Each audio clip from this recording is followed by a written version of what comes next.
시청자 여러분, 안녕하십니까? 신박뉴스 앵커입니다. 이재명 대통령의 공직선거법 위반 재판이 무기한 연기됨에 이어 오늘은 대장동 관련 재판까지 무기한 연기되었습니다. 따라서 대북 송금 등 나머지 재판들도 줄줄이 중단될 것으로 예측되는데요. 그런데도 더불어 민주당에서는 이재명 대통령 재판 중지법을 12일 강행 처리 예정이어서 국민들이 분노하며 8만 명이 넘게 반대 청원을 하였습니다. 관련 뉴스들 연이어 보시죠. 관련 뉴스 보시기 전 구독과 알림 눌러주시면 새로운 소식을 자동으로 알려드리도록 하겠습니다. 이재명 대통령의 대장동 사건을 맡은 재판부가 오는 24일로 예정됐던 이 대통령의 재판 일정을 무기한 연기하기로 했습니다. 서울중앙지법 형사합의 33부는 이 대통령의 대장동 위례 백현동 성남FC 사건의 기일을 미루면서 날짜를 확정하지 않는 추후 지정을 결정했습니다. 법원 관계자는 재판부가 이 대통령에 대해 대통령의 형사상 불소추 특권 관련 조항인 헌법 84조를 적용했다고 했습니다. 다만 함께 재판에 넘겨진 정진상 전 더불어민주당 대표실 정무조정실장의 경우 다음 달 15일 공판이 진행될 예정입니다. 어제 서울고법 형사 7부는 이 대통령의 공직선거법 위반 파기환 송심 공판 기일을 당초 오는 18일에서 추후 지정으로 변경하면서 연기했습니다. 해당 재판부 역시 헌법 84조를 따랐다고 밝힌 바 있습니다. 서로 다른 두 개의 재판부가 대통령의 형사상 불소추 특권을 내세워 재판을 연기한 가운데 위증교사 항소심 재판의 경우 대선 전 이미 추후 지정 결정이 내려진 상태입니다.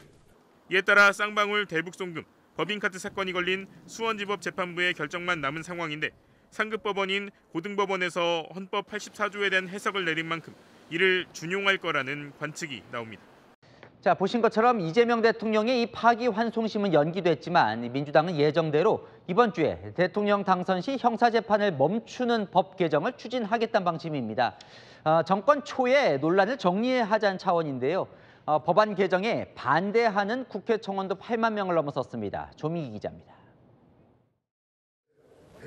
더불어민주당은 오는 12일 열리는 국회 본회의에서 형사소송법 개정안을 처리할 방침입니다.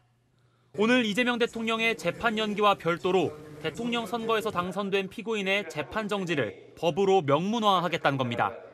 4개 재판이 더 남아있는 만큼 국정 운영에 부담이 되는 사법 리스크를 완전히 제거하겠다는 취지로 풀이됩니다.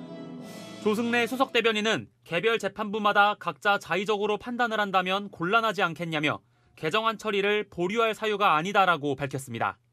대통령이 취임 이전에 재판 중인 사건이나 재임 중 고발 사건에 사사건건 휘말리면 국정 운영을 제대로 할 수 있겠습니까? 오히려 국민의힘 등 야권이 재판 재개를 주장하며 국정을 방해하고 있다고 비판했습니다.